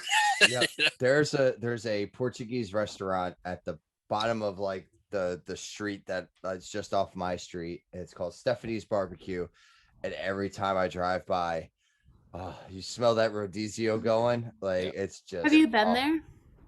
there? Yes, I have. It's delicious. Delicious. Well, just So- across the holler from where I am right here on the main road, some guy 2 years ago put in he smokes ribs. And I mean, when that smoke wafts across the valley there, and it's like, got to have ribs tonight. 3 Yeah. blocks from my house is a big steakhouse called the Big Steer, and they actually have a big model of a giant steer out front that, oh man, the steaks are good, but you drive past and you smell it and it's always packed. Mhm. Okay. So there's this section in the middle of California. So there's Los Angeles and there's the Bay Area, right? San Francisco. And then all in the middle is this big section of nothing but grass, the Central Valley, right? And it's kind of these rolling hills. And there's these 2 spots where there are an inappropriate number of cows. And Love it. Nancy.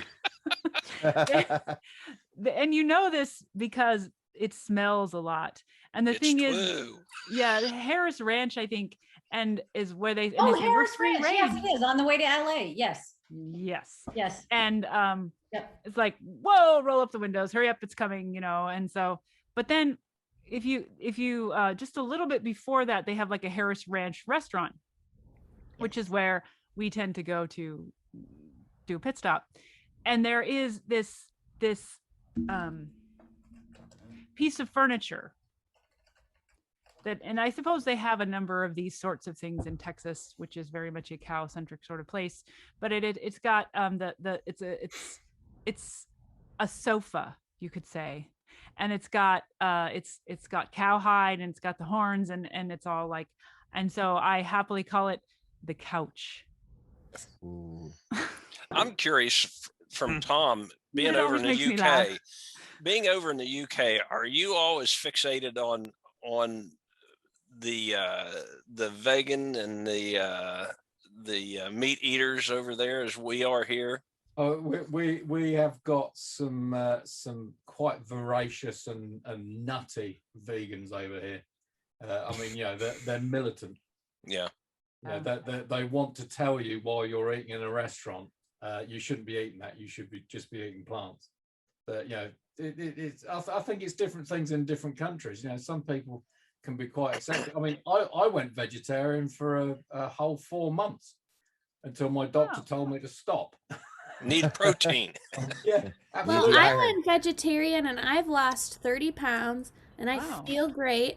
My Awesome. skin is cleared up. So it works for some people. Some people it doesn't. Yeah, I I was gonna say it loving is it. definitely a some people thing. Yeah, it's Yeah. not everyone. And I'm not going to push it on anyone. Like, Yeah, but you know what? It's like I said, it's sort of like the one education isn't one size fits all, and it's the same with our body makeup. Is that not everything? So somebody can go on keto, like Yeah. Machina Meg. Somebody can go on a different one. Paige can go on vegetarian. But if I try it, it might not work for me. yeah, everyone's different. Everyone's Yeah. body's different. But everybody I'm has being- to have an open mind, that empathy. Yep. I'm being forced by my primary care physician that she told me here about a month ago when I saw her for my annual checkup that, okay, I'm going to give you 6 months to lose 10 pounds. And I want you eating no red meat except maybe at the most twice a week.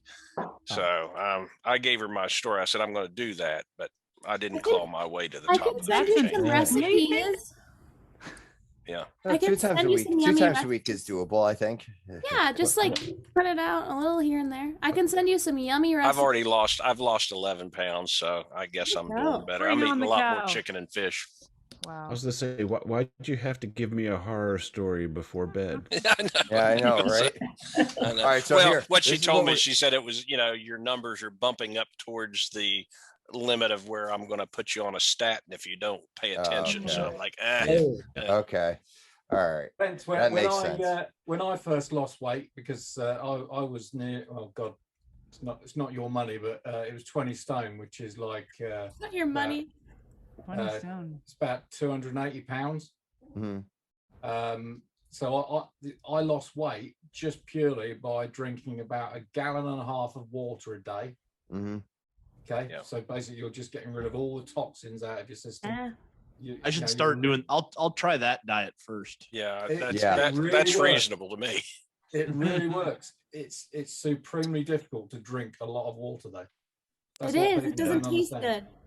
After Yeah, I that put that's one, my- that, I put that's that my flavored problem. water Yeah. stuff in it, squirty stuff into it. That's what Yeah. I gotta have too. I can't Yeah. just do water. Yeah. No, but it's add just- lemon. Raw Add, water, you add nothing. lemon. Well, see, I and- have to do. Yeah, I have to doctor it. Like I Yeah. can't. Yeah. Yeah, It just doesn't I work just for me have like that. sparkling water. I'm not that crazy. I'm just. Yeah. I don't need raw water. anything in it.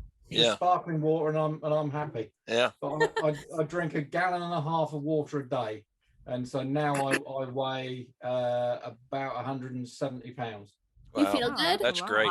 Feel No, better? I feel worse than I Like, I ever feel have like- in my whole life. Can I tell you why? The reason I feel worse is because the fat that I had was hiding all the problems that I had. Yeah. So I feel every joint that's worn out. I feel like I need both shoulders replacing, both knees, both hips. And before I lost all the weight, didn't have any problems there at all. Yeah. And the truth is that I haven't got arthritis or anything like that. The truth is just that my bones were set a certain way with all the fat and all the extra weight that I was carrying, and they still haven't gone back to where they actually Right. should be. So Oh. they Well, hurt. Tim, one of the things we want to do is get Tom back here when we talk about the return of trade shows, so we get the UK version and the European version of what they think too. Yes, Right. definitely. That'll Oh, probably right. we'll probably something a little later this month or early June, and I we'll have been we'll- somewhat vocal about trade shows. And well, here's the question for you, Tom. So now that we have Barcelona not happening, Munich, I believe, not happening, is London really going to happen? Munich and Amsterdam were cancelled. Oh, so is London really going to happen? Probably Well, not. this is the question because they claim that they've got 35 exhibitors. Woohoo! Well, okay, our company said there were 39 because we were going to partner with Ampatronic, our distributor, Yeah, and then decided, you know what? No, it's not worth it. it's not worth it because I thought we on weren't their supposed to talk website- shop today. Or not. yeah, all right, that's like yeah. You gotta put They're money in teasing. the jar. It's a Almost. consider it It's a teaser. Yeah, Money in the Almost made jar. it it. actually. On the ISE website, they are only actually listing Touche. 11 exhibitors. Oh. 11? 11. Yeah, that's not Why happening. would you No, that's even a- bother going? That's a regional like Yeah, that- luncheon. That's not, hey Exactly. guys. Hi, best friend. How are you? That's what that Yeah, is. exactly. I could pull 11 vendors here in the state of New Jersey, actually in northern New Jersey by So myself. Starbucks. Yeah. Yeah. Yeah, exactly.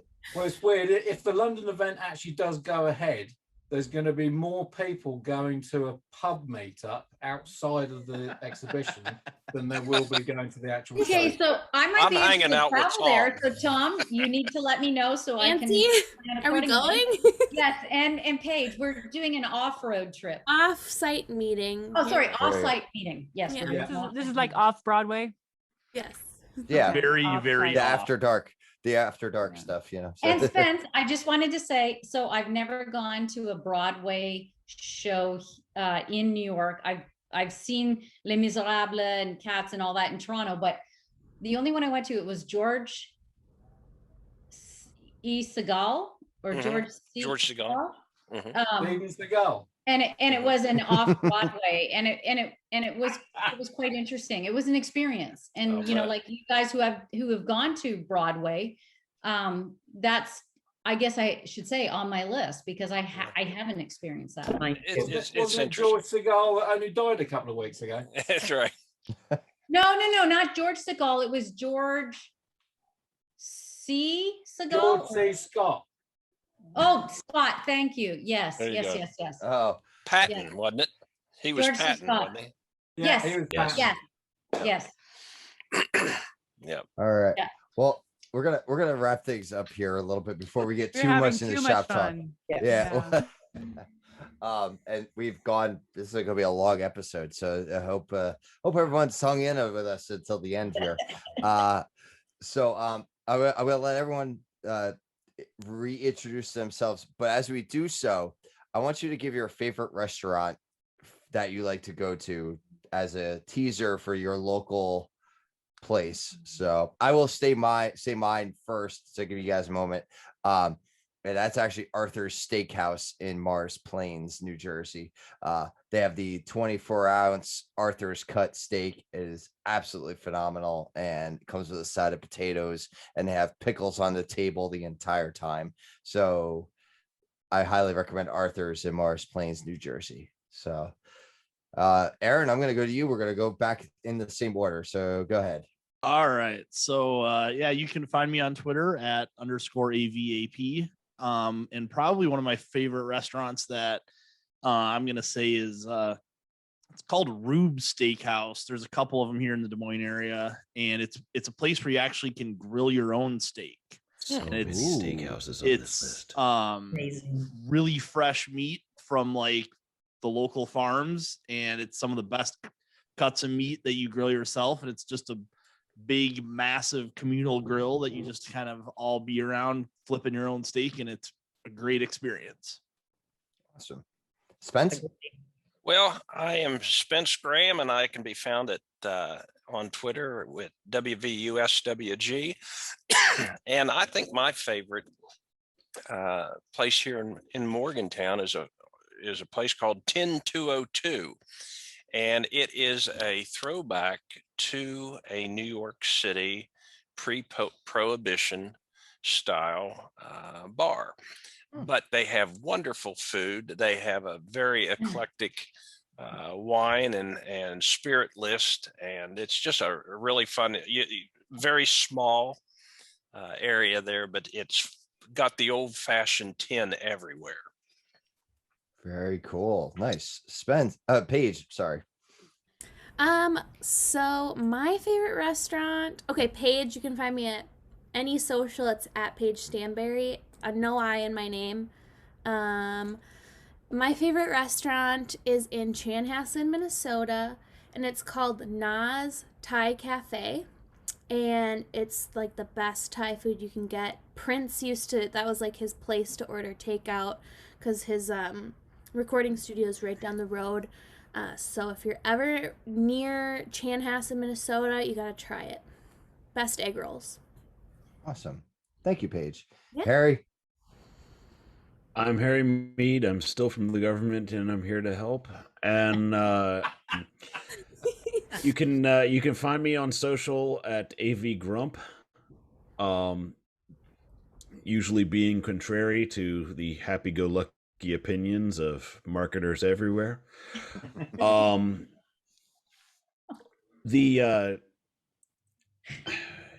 was gonna say I'm fairly simple, so my my favorite local is is Texas Roadhouse because I like it. Okay. Best bread. Yes. Yep. Oh, bread. Best bread my ever. God. And Meat. But well, yeah, that too. in the same sort of family, and I'm so looking forward to this when we go down to InfoComm in October. I'm gonna hit Charlie's again down there. Because that is a really nice steakhouse down on I-Drive in Orlando. So yeah, Charlie's Steakhouse is like a really nice high-end type steakhouse. And also teaser, I have a new YouTube channel that's going to be happening very shortly that I will be plugging on Twitter when it's live, but I've already recorded 2.5 episodes. And what were you reacting to, Harry? I was gonna say all I'll say is it's called Suburban Homesteader. So it's about improvements I've been making to my house. Nice. Very cool. So it's completely not AV related. Cool. All right. Well, thank you, Harry. Tom, let us know where, if we come over your way across the pond, where should we go? We're coming. So, I'm Tom Milner, and you can find me on Twitter at SurfSup. Over here in the UK, local to me in the centre of the known universe, which is right in the middle of the UK, there's a fantastic pub called the Tollymash Arms, which is literally about 1.5 miles down the road from me. Fantastic food, great pub grub, but you can go away with a really satisfied feeling in your stomach after eating it. But in London, there's a little steakhouse just off of Piccadilly, so right near the big screens on Piccadilly. There's a place called Rowley's Steakhouse, and it matches all the great steakhouses that there are in the US. It's a fantastic place to go. Awesome. Well, thank you for that, Tom.